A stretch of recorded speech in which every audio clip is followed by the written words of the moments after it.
Hello everyone, मैं प्रियंका स्वागत करती हूँ आप सभी का फिर से एक नई वीडियो में। और आज की वीडियो में हम EMRS हो, चाहे UP TGT PGT हो, कोई भी आपका एग्ज़ाम हो जिसमें हिंदी के साहित्य से संबंधित प्रश्न पूछे जाते हों, वहाँ पर भक्ति काल से प्रश्न ज़रूर ही बनते हैं। तो आज हम भक्ति काल के 100 महत्वपूर्ण प्रश्नों को इस वीडियो में डिस्कस करेंगे। और भक्ति काल में भी हम जो संत काव्य धारा है उससे संबंधित प्रश्न यहाँ पर डिस्कस करने वाले हैं। तो आज की वीडियो आपके स्पेशली EMRS के एग्ज़ाम की अगर हम बात करें तो वही एग्ज़ाम है जो सबसे पहले होने वाला है अभी, तो उसके लिए ये वीडियो काफ़ी इम्पॉर्टेंट होने वाली है। तो इस वीडियो को पूरा देखिए और चैनल को भी सब्सक्राइब ज़रूर करिए। तो चलिए स्टार्ट करते हैं अपना वीडियो पहले प्रश्न से। तो हमारा आज का पहला प्रश्न है कि हिंदी साहित्य के किस युग को स्वर्ण युग कहा जाता है। पहला ही प्रश्न है, बहुत ही इजी प्रश्न है। स्वर्ण युग की जैसे ही बात आती है हम सभी के दिमाग में एक ही नाम आता है और वो है क्या, आपका भक्ति काल।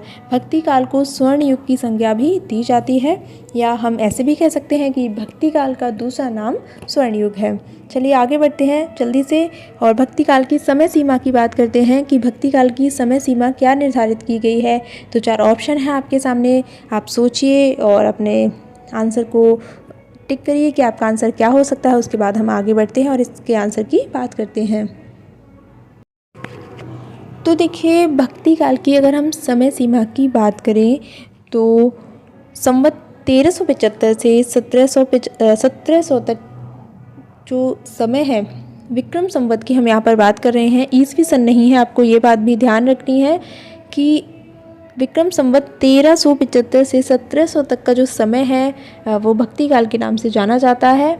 और अगर हम ईसवी सन में अगर इसको हम बात करें कि ईसवी सन में इसका समय क्या रहेगा, तो देखिए 1318 से लेकर 1643 ये है ईसवी सन में भक्ति काल की समय सीमा। और विक्रम संवत में 1375 से 1700 तक का जो समय है वो भक्ति काल है। आगे बढ़ते हैं अगले प्रश्न पे। अगला प्रश्न है कि कृपाराम द्वारा रचित नायिका भेद की सबसे पुरानी पुस्तक कौन सी है। तो हमें यहाँ पर उस पुस्तक का नाम बताना है। तो देखिए, हित तरंगिणी जो है वो कृपाराम द्वारा रचित नायिका भेद की सबसे पुरानी पुस्तक मानी जाती है और इसमें नायक नायिका के भेद का उल्लेख है। और ये जो पुस्तक है वो 5 तरंगों में बांटी गई है। तो आपको ये भी याद रखना है कुछ एक्स्ट्रा बातें।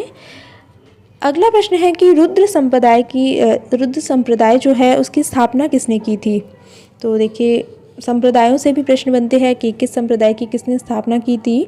तो रुद्र संप्रदाय की जो स्थापना है वो विष्णु स्वामी ने की थी और इनका जो दर्शन है वो शुद्धाद्वैतवाद के नाम से जाना जाता है। आगे बढ़ते हैं। अगला प्रश्न है कि रामानुजाचार्य ने किस दर्शन का प्रतिपादन किया था।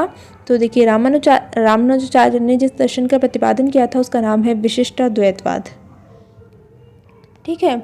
और ये जो रामानुजाचार्य हैं ये शेषनाग या लक्ष्मण के अवतार माने जाते हैं।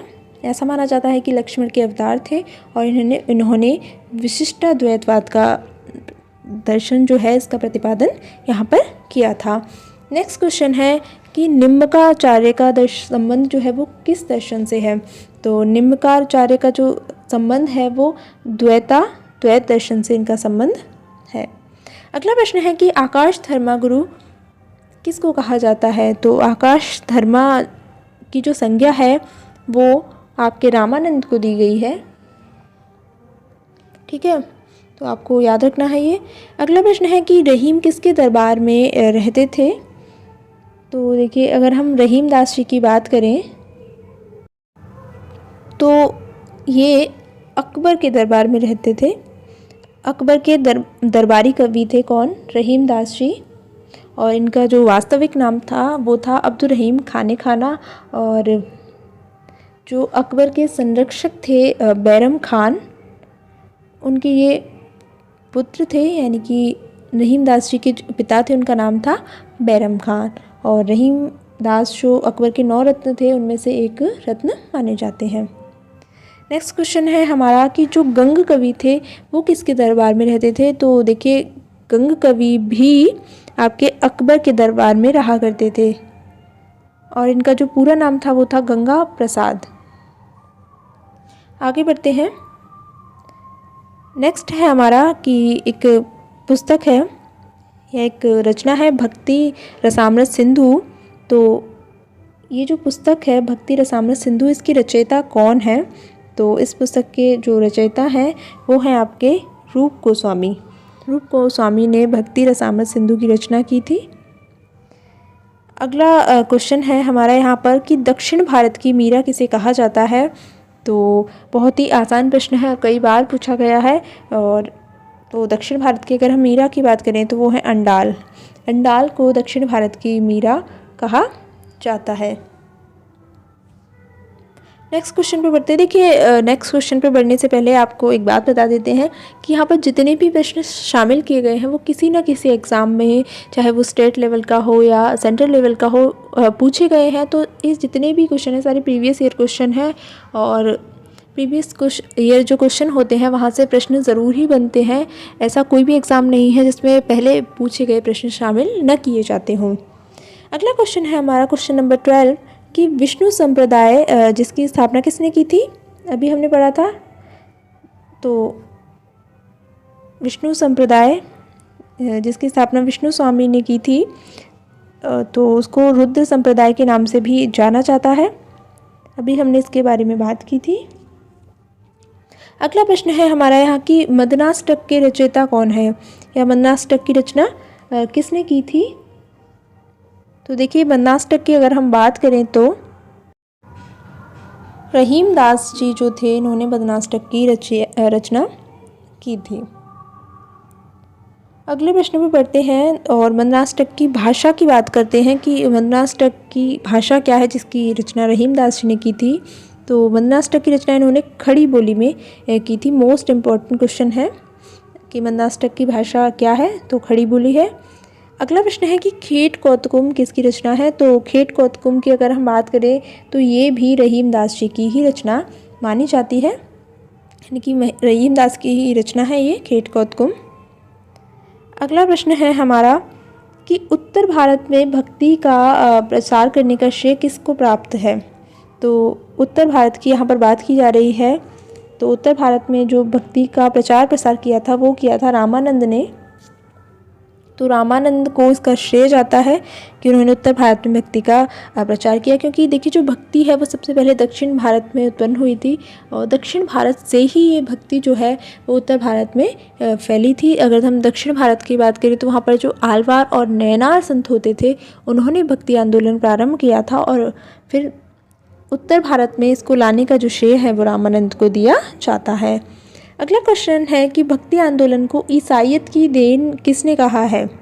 तो ईसाईयत की देन जो है वो जॉर्ज ग्रियर्सन जो थे उन्होंने भक्ति आंदोलन को ईसाईयत की देन माना है, क्योंकि वो कहते हैं कि जो ईसाई धर्म को मानने वाले लोग थे वो मद्रास में आकर रहने लगे थे और उन्हीं के प्रभाव से भक्ति का विकास हुआ है। तो ये भक्ति आंदोलन को ईसाई धर्म की देन मानते हैं। अगला प्रश्न है कि भक्ति आंदोलन को लोक जागरण किसने कहा है?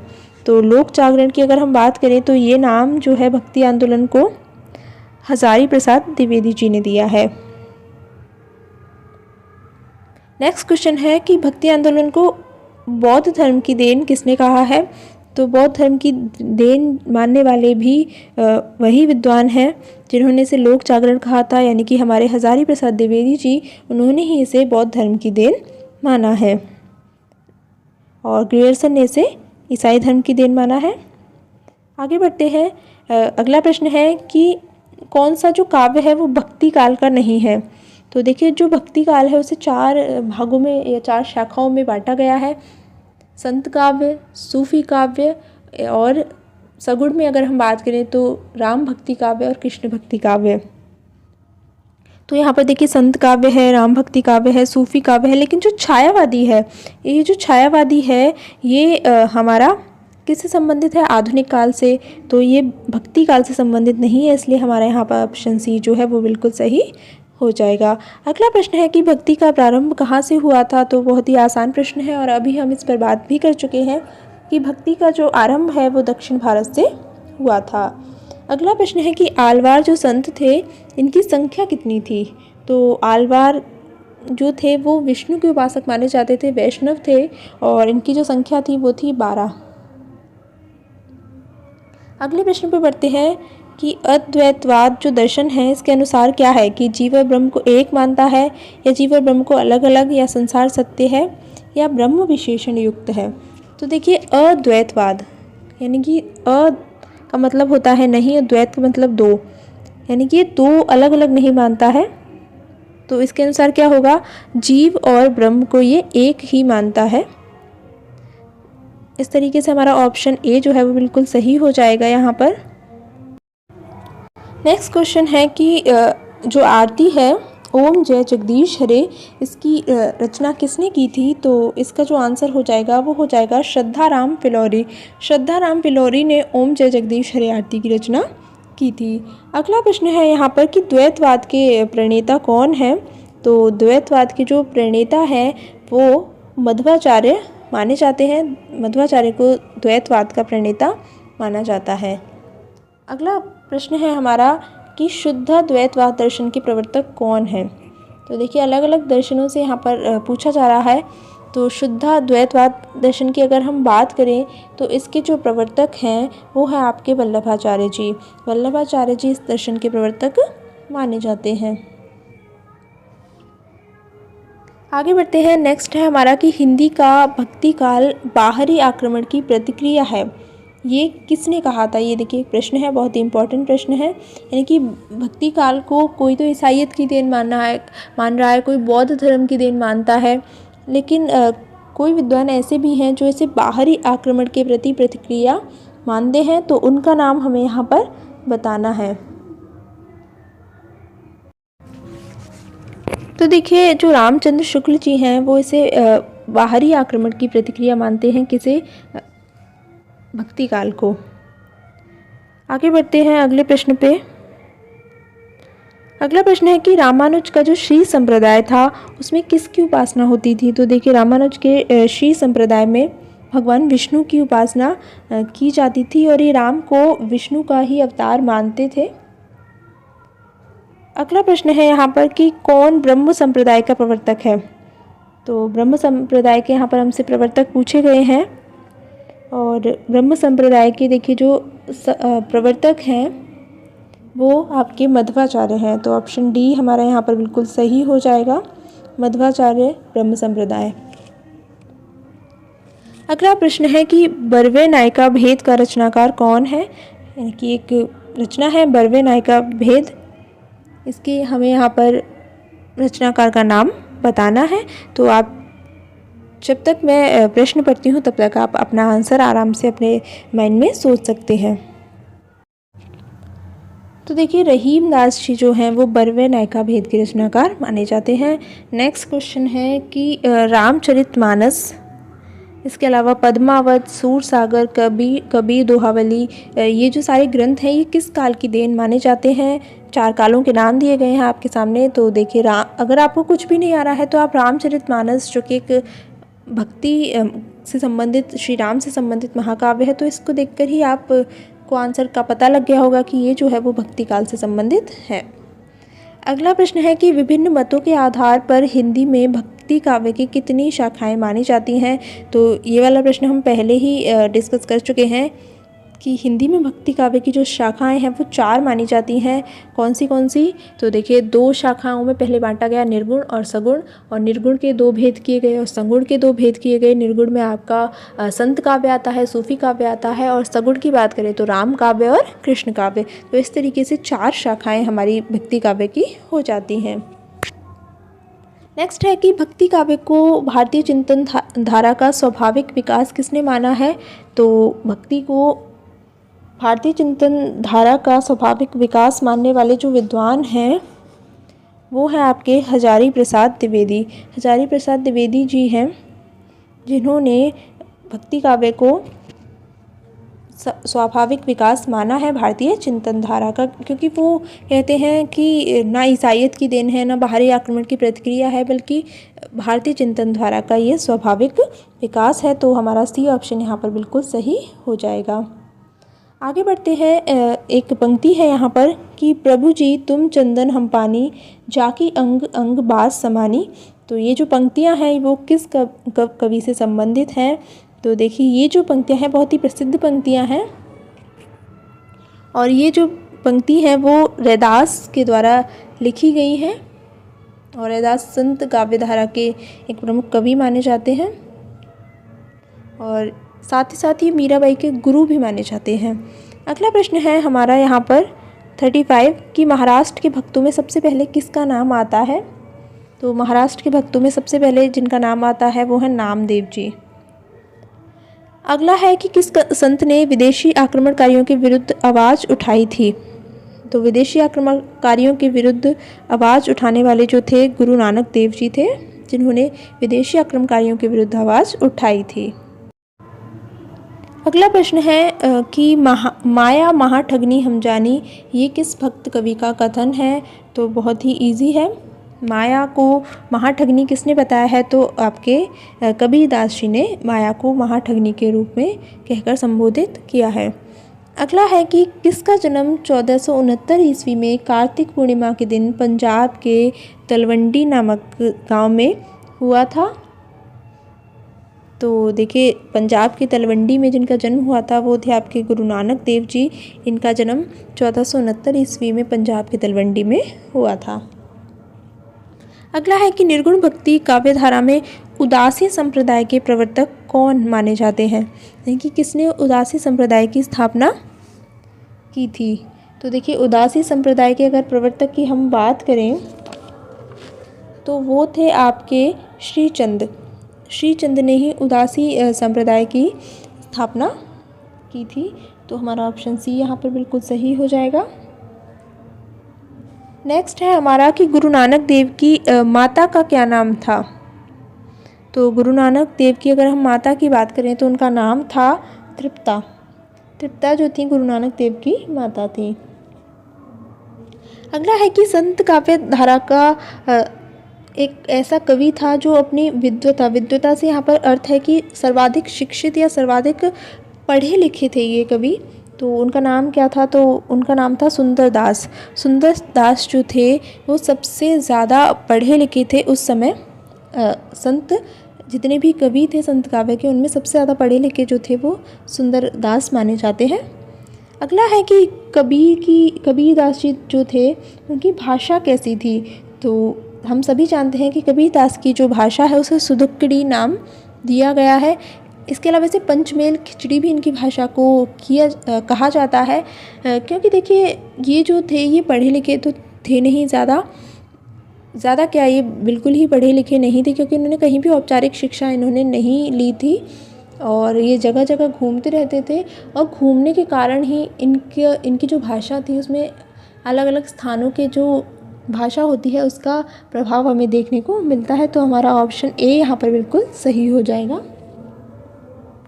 अगला है कि पाहन पूजे हरि मिले तो मैं पूजू पहाड़, ये जो लाइनें हैं ये किसकी हैं? तो ये जो लाइनें हैं वो कबीरदास जी ने लिखी हैं, और कबीरदास जी ने यहाँ पर निर्गुण की उपासना की है, यानी कि वो सगुण का खंडन करते हैं कि जो हिंदू होते हैं वो पत्थर की मूर्तियों को पूजते हैं, तो वो कहते हैं कि अगर पत्थर पूजने से हरि मिलते हैं तो मैं पहाड़ पूजने के लिए तैयार हूँ। मतलब एक तरीके से हम कह सकते हैं कि वो यहाँ पर व्यंग कर रहे हैं। अगला है कि कौन निर्गुण भक्ति धारा का कवि नहीं है? देखिए यहाँ पर कभी नहीं होगा, यहाँ पर कवि होगा कि इनमें से कौन सा कवि जो है वो निर्गुण भक्ति धारा से संबंधित नहीं है। तो गुरु नानक देव जी हैं, जायसी है जो कि सूफी काव्य से है, इसके अलावा कबीरदास जी तो हैं ही, लेकिन जो मीराबाई है वो निर्गुण भक्ति की नहीं है, वो सगुण भक्ति में कृष्ण जो काव्य धारा है उससे संबंधित हैं। अगला प्रश्न है कि सिख संप्रदाय के प्रवर्तक कौन थे? तो गुरु नानक देव जी हैं, वो सिख संप्रदाय के प्रवर्तक हैं यहाँ पर। अगला है कि किस कवि की रचना से प्रभावित होकर अकबर ने गोवध यानी कि गायों का वध बंद करवा दिया था। तो वो जो कवि थे वो थे आपके संत दादू दयाल से प्रभावित होकर अकबर ने गोवंध बंद करवा दिया था। अगला है कि विठोबा का भक्त किसे माना जाता है, कि किस कवि को विठोबा का भक्त नाम से जाना जाता है। तो देखिए विठोबा का जो भक्त है वो आपके नामदेव को कहा जाता है। अगला प्रश्न है कि श्रृंगार रस के घोर विरोधी कवि कौन थे। तो देखिए सुंदर दास जो है वो श्रृंगार रस के घोर विरोधी कवि माने जाते हैं और ये निर्गुण भक्ति काव्यधारा के कवि हैं। अगला है कि कबीर की जो उलट बांसियाँ हैं उनमें कौन सा रस हमें देखने को मिलता है। तो उलट बांसियाँ जो देखिए कबीरदास जी संबंधित है और इनमें क्या होता है, देखिए कुछ अलग ही बात की जाती है, यानी कि सीधी सीधी बात नहीं की जाती है, घुमा फिरा कर उल्टे तरीके से बात की जाती है, व्यंग किया जाता है। तो इनमें जो है हमें अद्भुत रस देखने को मिलता है। अगला प्रश्न है हमारा क्वेश्चन नंबर 50 कि मगहर और लोई इनसे किस कवि का संबंध है। तो अगर आपने थोड़ी बहुत भी हिंदी पढ़ी है तो आपको इसका आंसर ज़रूर पता होगा कि कबीरदास जी से इन दोनों नामों का संबंध है। तो देखिए मगहर क्या है, एक स्थान का नाम है जहाँ पर इनकी मृत्यु हुई थी, और इनकी जो पत्नी थी उनका नाम था लोई। तो कबीर की पत्नी का नाम है लोई और मगहर क्या है, जहाँ पर कबीर की मृत्यु हुई थी। अगला है कि कौन सी जो प्रवृत्ति है इनमें से संत काव्य की नहीं है।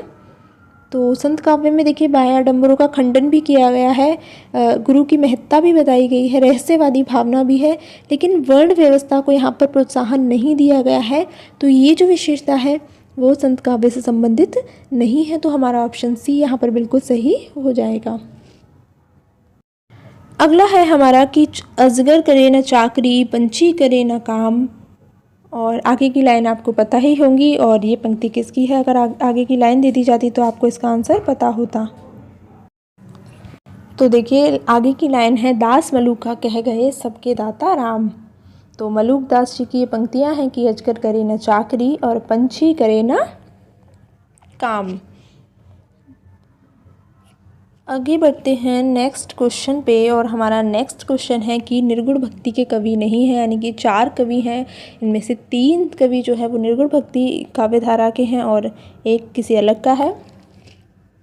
तो देखिए कबीरदास जी हैं, दादू दयाल जी हैं, और आपके रविदास या रैदास जो हैं वो भी हैं। तो जो श्री रामानुजाचार्य हैं ये निर्गुण भक्ति के कवि नहीं हैं। तो ये किस शाखा के हैं। तो देखिए ये राम भक्ति शाखा के कवि हैं, और इस तरीके से हमारा डी ऑप्शन यहाँ पर सही हो जाएगा।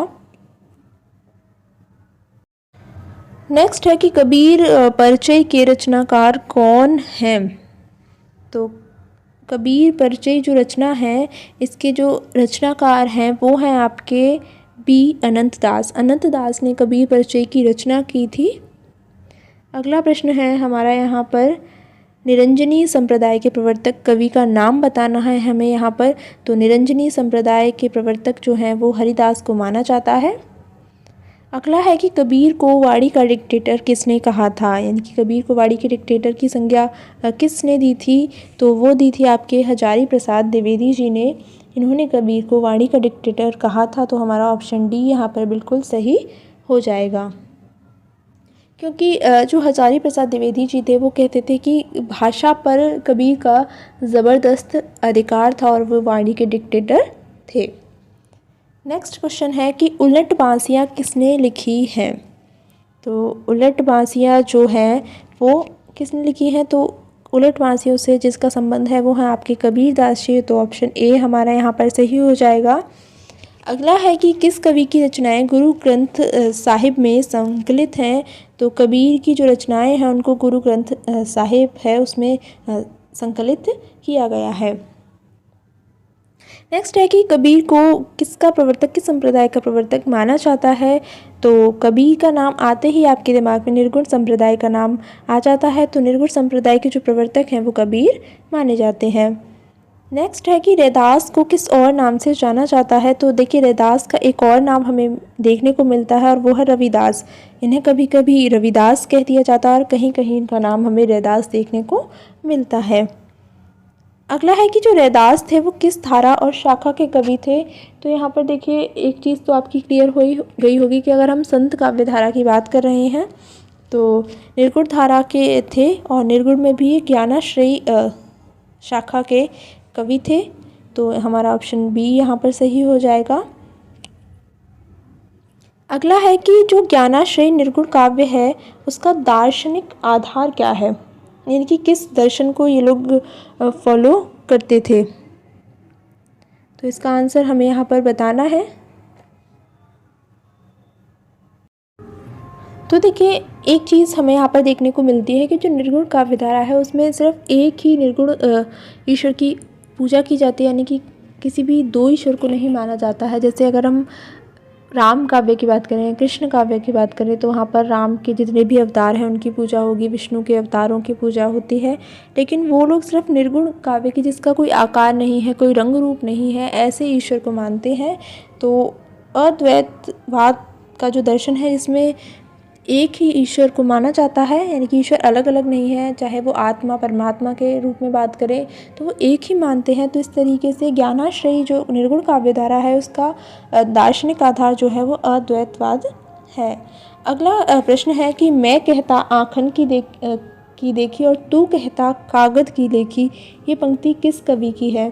तो देखिए जो कबीर दास जी थे वो पढ़े लिखे तो थे नहीं, तो अपने अनुभव के आधार पर ही वो काव्य रचनाएं किया करते थे।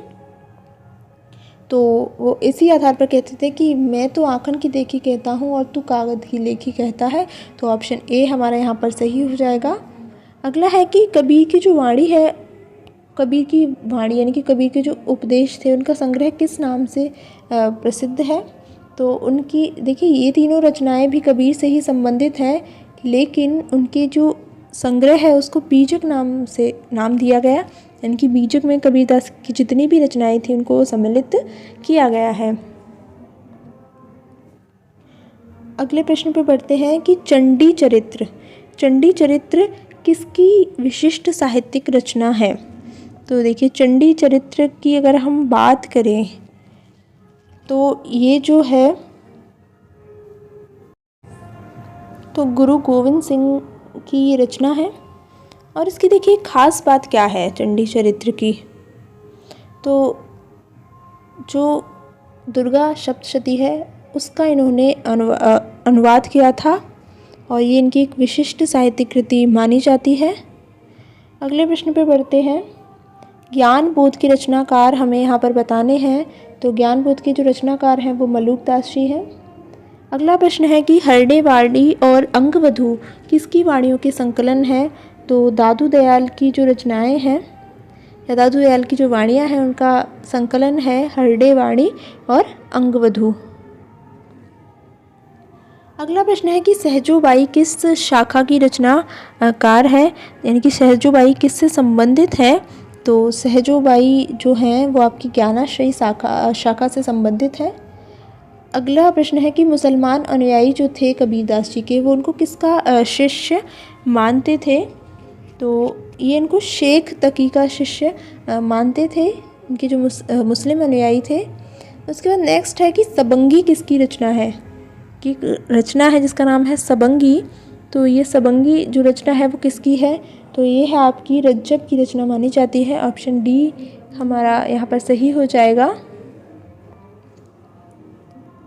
नेक्स्ट है 71 की बीजक के कितने भाग हैं। तो देखिए बीजक जो है कबीरदास की वाणियों का संग्रह है और इसके 3 भाग हैं। कौन से तो आपके साखी सबद रमैनी जो है वो बीजक के ही भाग हैं। अगला प्रश्न है कि भक्ति विवेक एक रचना है, भक्ति विवेक ये किसकी रचना है। तो देखिए भक्ति विवेक जो है वो मलुकदास जी की रचना है। नेक्स्ट है कि बावरी पंथ से कौन संबंधित नहीं है। तो एक पंथ है जिसका नाम है बावरी पंथ और इसकी जो प्रवर्तक थी वो बावरी साहिबा थी।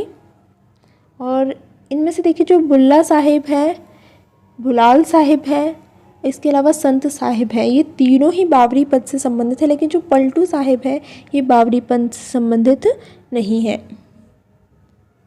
नेक्स्ट है कि संत काव्य जो नाम है वो किसने दिया था, यानी कि जो निर्गुण काव्य धारा है इसके हमें अलग अलग नाम देखने को मिलते हैं।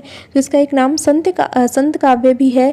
तो ये संत काव्य नाम किसने दिया था, तो राम कुमार वर्मा जी ने संत काव्य नाम दिया था। और ज्ञानाश्रय शाखा भी इसका एक नाम मिलता है, और ये नाम जो है वो रामचंद्र शुक्ल जी ने इसे दिया था।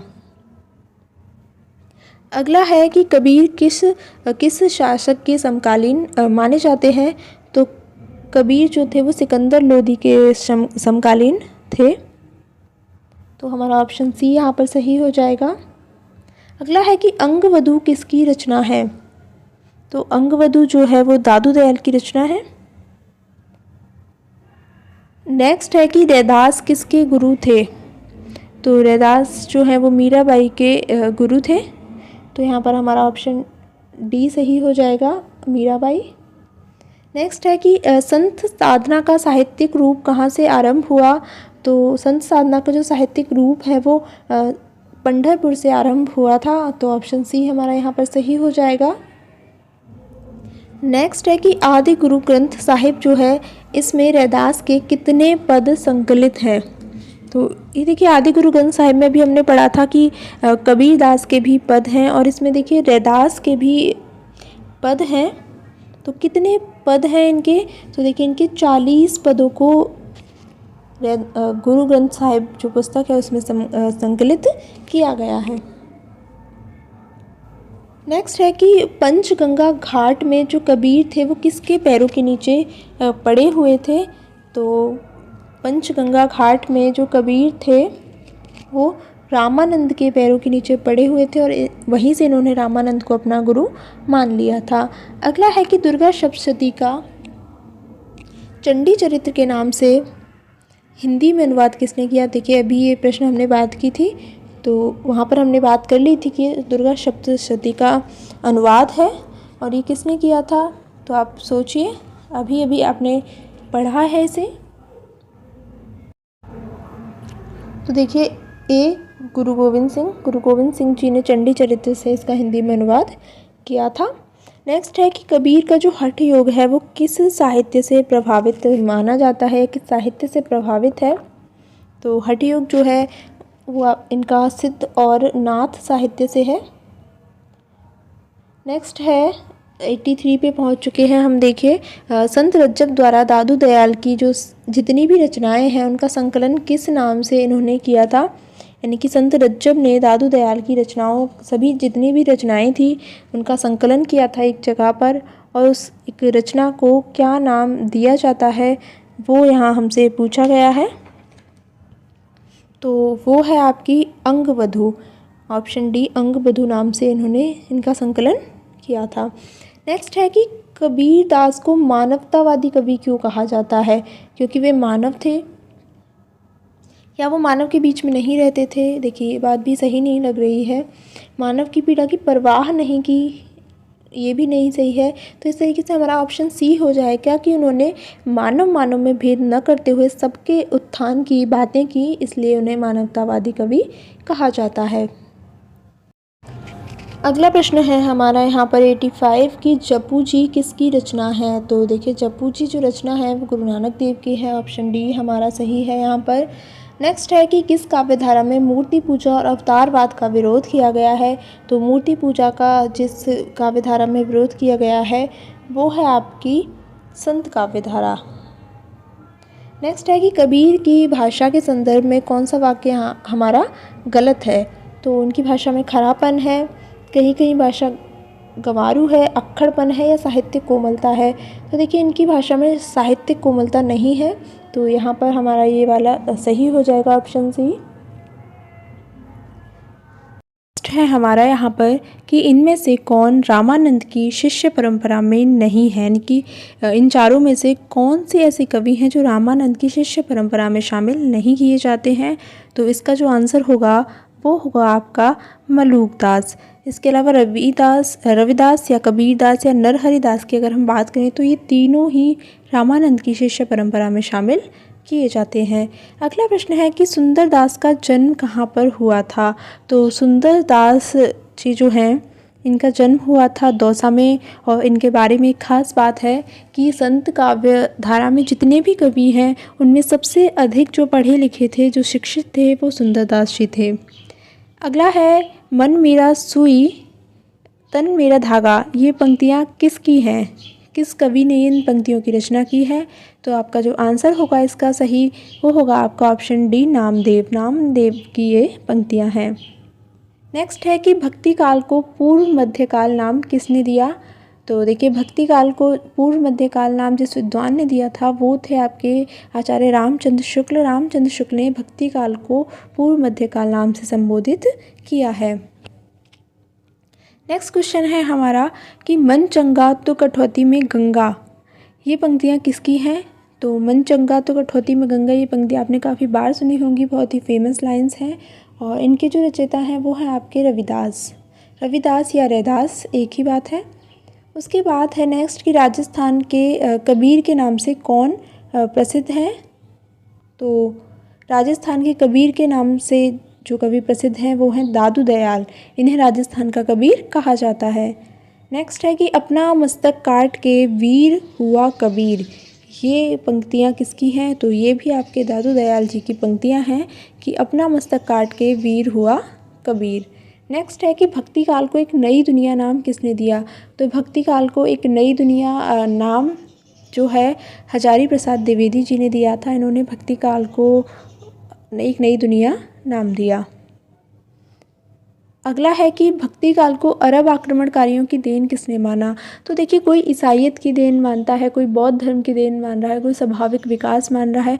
अलग अलग इसके बारे में मत निकल कर हमारे सामने आते हैं।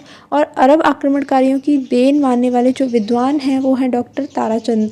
डॉक्टर ताराचंद ने भक्ति काल को अरब आक्रमणकारियों की देन माना है।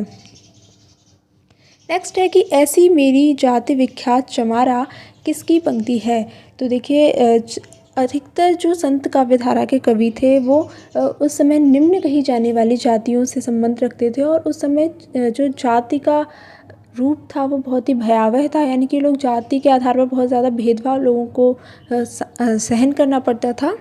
तो जो रविदास जी थे वो इन पंक्तियों को लिखते हैं कि ऐसी मेरी जाति विख्यात चमारा, ऐसा उन्होंने अपनी पंक्तियों में उल्लेख किया है और खुद को चमार जाति का बताया है। अगला प्रश्न है कि कबीर की वाणियों का संग्रह किसने किया। तो देखिए कबीर पढ़े लिखे नहीं थे, तो उनके जो शिष्य थे जो कुछ भी वो बोलते थे उसको लिख लिया करते थे और उन्हीं रचनाओं का संकलन एक पद के रूप में किया, एक पुस्तक के रूप में किया। और जो धर्मदास हैं ये कबीर के शिष्य थे और इन्होंने ही कबीर की वाणियों का संग्रह जो है बीजक नाम से किया था, जिसके 3 भाग हैं, साकी, सबद और रामायणी। अगला प्रश्न है कि निम्नलिखित में से संत काव्य परंपरा के अंतर्गत न आने वाले कवि का नाम, यानी कि 3 तो संत काव्य परंपरा के कवि हैं और एक इनमें से अलग है। तो कबीर दास जी हैं, दादू दयाल जी भी हैं, इसके अलावा नानक भी हैं, लेकिन जो नंददास हैं वो संत काव्य परंपरा के कवि नहीं हैं। आज की वीडियो का लास्ट क्वेश्चन 100वां क्वेश्चन जो है हमारा कि 1455 साल गए चंद्रवार एक ठाट गए जेठ सुदी बरसात को पूरन मासी प्रकट भये, ये जो लाइनें हैं ये किसके विषय में हैं। तो देखिए ये जो पंक्तियां हैं वो संत काव्यधारा के प्रवर्तक कवि कहे जाने वाले कबीर दास जी के विषय में है। तो हमारा ऑप्शन सी यहाँ पर बिल्कुल सही हो जाएगा। और ये थे हमारे संत काव्यधारा के 100 प्रश्न। आपके आने वाले एग्ज़ाम में इससे आपको बहुत ज़्यादा हेल्प मिलेगी। तो आई होप ये वीडियो आपको अच्छा लगा होगा, और वीडियो अच्छा लगा है तो प्लीज़ चैनल को सब्सक्राइब भी ज़रूर कर लें। तो आज के लिए इतना ही, मिलते हैं नए वीडियो में, तब तक के लिए थैंक यू सो मच।